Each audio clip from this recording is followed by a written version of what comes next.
कभी आपके साथ ऐसा हुआ है जब आपने कोई सवाल पूछा हो अपने पेरेंट्स से और उन्होंने जवाब में लिखा हो हम ये इसलिए करते हैं क्योंकि शास्त्रों में लिखा है। बड़े होते वक्त ना मेरे पेरेंट्स का तो ये फेवरेट आंसर था, शास्त्रों में लिखा है, हमें नहीं पता, हमेशा ऐसा होता आ रहा है इसलिए हम भी ऐसा ही करते हैं, हमने तो यही सुना है इसलिए ऐसा ही होता होगा। ये ना हमारे घर वालों का फेवरेट आंसर्स है। पर क्या सच में उन्हें पता है कि शास्त्रों में लिखा है कि नहीं लिखा है? हर क्वेश्चन का जवाब शास्त्रों में लिखा है। नामकरण बर्थ के इतने दिनों बाद क्यों होता है? शास्त्रों में लिखा है। लड़कियों को सूतक क्यों नहीं लगता? शास्त्रों में लिखा है। मेंस्ट्रुएशन में पूजा घर में क्यों नहीं जाते?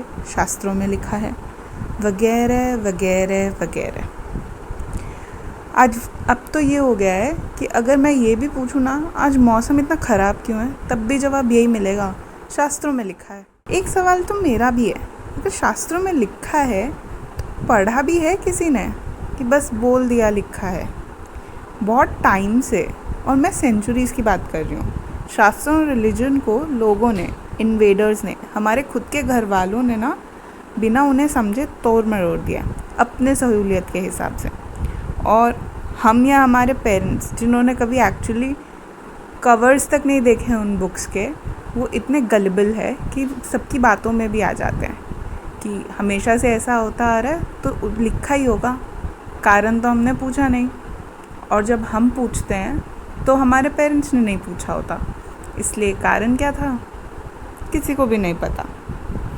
And one of the most common लोग जिनको चुप कराने के लिए ये हथियार यूज़ होता है वो कौन होते हैं? यस, घर की औरतें। अक्सर सुना है कि औरतों को पहले अपने पिता के फिर अपने पति की प्रोटेक्शन में रहना चाहिए। पर क्या सच में हमारे शास्त्र ये कहते हैं? पता नहीं, पर हम मिलके पता तो लगा ही सकते हैं ना। इसलिए मैंने तो अपना ये मिशन बनाया है औरतों के ट्रीटमेंट को और रोल्स को जानने के लिए कि हमारे वेदों में, पुराणों में, महाभारत में, रामायण में और तो बहुत सारे उपन्यासों में क्या सच में हमारे रोल्स इतने छोटे हैं? घर संभालो और पति को सपोर्ट करो। वेद जहाँ औरतें घर तक सीमित हैं, सच में ऐसे हैं हमारे वेद? बिल्कुल नहीं। वेदों में औरतें वॉरियर्स हैं, स्कॉलर्स हैं, जो बड़े बड़े स्कॉलर्स और ऋषि मुनियों को जवाब देने की ताकत रखती है। और पहली ऐसी औरत जिसकी मैं बात करना चाहती हूँ वो है विशपल्ला।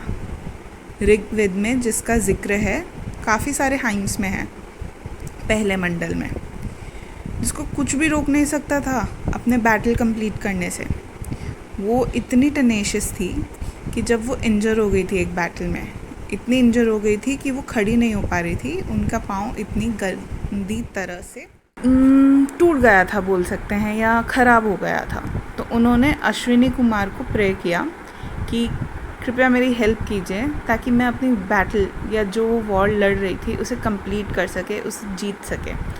अश्विनी कुमारों ने उनकी सुनी और उन्हें एक आयरन का प्रोस्थेटिक लेग गिफ्ट किया। तो हाँ, यहाँ पे औरतों के साथ साथ हमें ऐसे मेडिकल थ्योरी भी जानने मिलती है जहाँ पे इतने साल पहले प्रोस्थेटिक लेग का कॉन्सेप्ट था जो आज मेडिकली हम देख रहे हैं। In the Rigveda multiple instances हैं जहाँ फीमेल जनरल्स और मिलिट्री ऑफिशियल्स का जिक्र किया गया, और मोस्ट स्पेसिफिक वन विशपाला का जिक्र सबसे पहले ऋग्वेद के पहले मंडल सूक्त 112 और 10वें मंत्र में किया गया। मंडल मतलब वॉल्यूम, ऋग्वेद का पहला वॉल्यूम, और सूक्त का मतलब है एक हाइम जो छोटे इंडिविजुअल हाइव मंत्र से बनी है। इस वर्स में अश्विनी कुमार को डिस्क्राइब किया है, जो ट्विन देवता होते हैं ना, जो लाइक देवताओं के डॉक्टर्स और इंजीनियर्स दोनों में ही, it's a mix of both. वो उनकी हेल्प के लिए उन्हें थैंक यू बोल रहे हैं जिसमें विशपाला लड़ी थी। नेक्स्ट वर्स है फर्स्ट मंडल 116 सूक्त और 15 हाइम, जिसमें विशपाला को डिस्क्राइब किया गया है कि जैसे ही वो इंजर होती है और उसके पाँव कट गया है और अश्विनी कुमार उसे एक आयरन थाई गिफ्ट कर रहे हैं। सिमिलरली ऋग्वेद में फर्स्ट मंडल 118 सूक्त और 8वें हाइम में अश्विनी कुमार को प्रे किया जा रहा है और वहाँ अगेन उनकी हेल्प जो उन्होंने विशपाला की थी उसका जिक्र किया जा रहा है। ये हाइम्स ज़्यादा डिटेल में नहीं जाती है क्योंकि ये अश्विनी कुमारों के बारे में है, जहाँ विशपाला के प्रोस्थेटिक लेग को एज एन एग्जाम्पल यूज़ किया गया है। पर इन 3 to 4 हाइम से भी बहुत कुछ पता चलता है, जैसे कि विशपाला अथर्व कुल से जन्मी है और खेल रजा से रिलेटेड थी। मे बी वो उनकी सोल्जर थी या कोई रिलेटिव, पता नहीं। वो एक बैटल में इंजर हो गई और उनका पाँव यूज़लेस हो गया। उन्होंने अश्विनी कुमारों को प्रे किया और उन्होंने विशपाला को एक आयरन प्रोस्थेटिक लेग दिया अपने बैटल को कंटिन्यू करने के लिए। पॉइंट इज़ कि ऐसे कल्चर दैट इज़ आर वैदिक कल्चर में फ़ीमेल वॉरियर्स को होना कोई बड़ी बात नहीं थी, वरना ऐसे थ्रो अवे एग्जाम्पल की बजाय उन्हें काफ़ी ग्लोरीफाई किया जाता।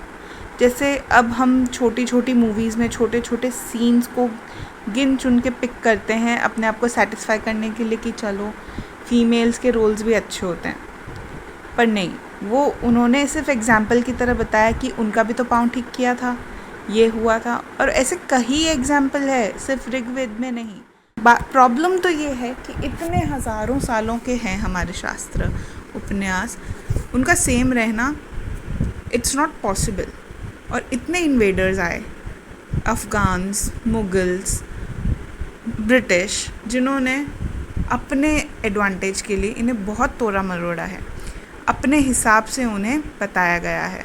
तो ऑब्वियसली बहुत सारी चीज़ें हैं जो लॉस्ट भी हो गई है और हमें भी उन्हें एक फाइन टूथेड कोम की तरह ढूंढना पड़ रहा है। पर यही तो मिशन है ना। एंड आई विश कि आप इन सब स्टोरीज़ को बाहर लाने में मेरी हेल्प करें। आपके पास आइडियाज़ हो, आपके पास स्टोरीज़ हो तो ज़रूर बताएं। और प्लीज़ चैनल को सब्सक्राइब करें, लाइक करें और हमें सपोर्ट करें। Thank you for your time.